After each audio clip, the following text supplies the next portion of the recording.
Kamusta mga ka-YouTube? Welcome back sa channel. Ngayon, gagawa tayo ng isang guide para sa unboxing at testing ng Boston Bay Range Hood Model F1060SS.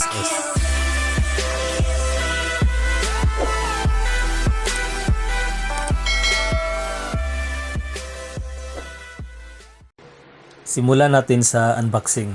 Sa loob ng kahon, makikita natin ang mismong range hood, manual, at mounting accessories. Ang model na ito ay stainless steel 430, kaya matibay at madaling linisin. May gross weight itong 5.6 kg at compact size na 600 by 480 by 80 mm. Sakto para sa standard kitchen setup. Quick overview ng specs.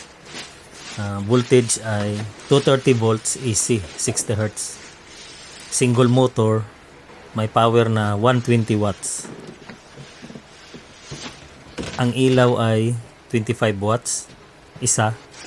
At may suction capacity na 210 cubic meters per hour. Meron din itong aluminum mesh filter at charcoal filter para sa mas maayos na pag-filter ng usok at amoy.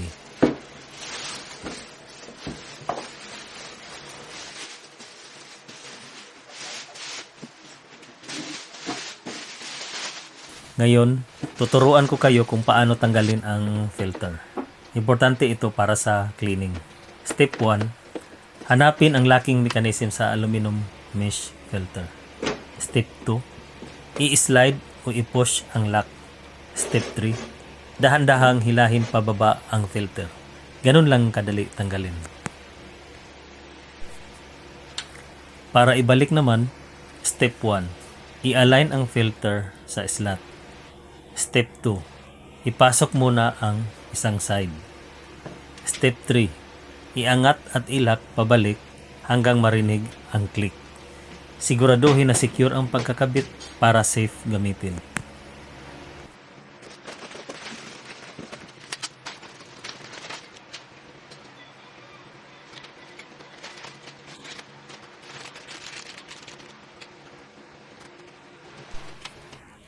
Ang charcoal filter naman ay ginagamit para sa odor control, lalo na kung ductless setup ka.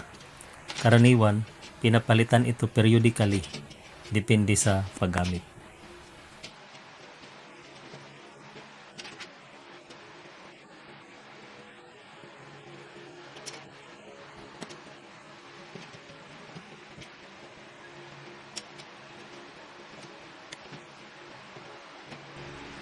Testing na tayo. Isaksak lang sa power source, din i-on natin ang unit. Unahin natin ang fan. Pakinggan natin ang tunog. Dapat smooth lang at hindi maingay. Para matest ang higop, pwede tayong gumamit ng tissue o papel.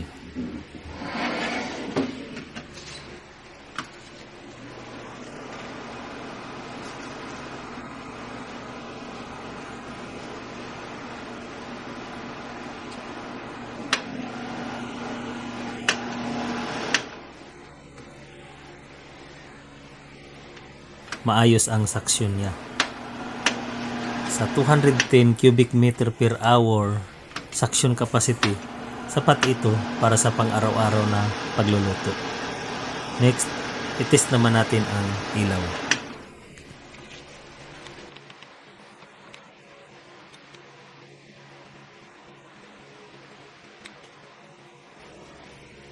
Ayan, umiilaw na siya. Ang 1 by 25 watts na ilaw ay nagbibigay ng sapat na liwanag para makita ng maayos ang niluluto ninyo, lalo na sa gabi.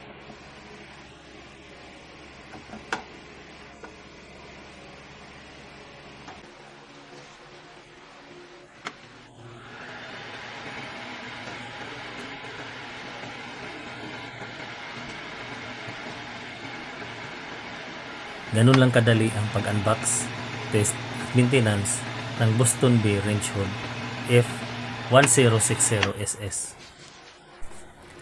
Kung nakatulong itong video, huwag kalimutang mag-like, mag-subscribe, at i-hit ang notification bell para sa mas marami pang helpful guides.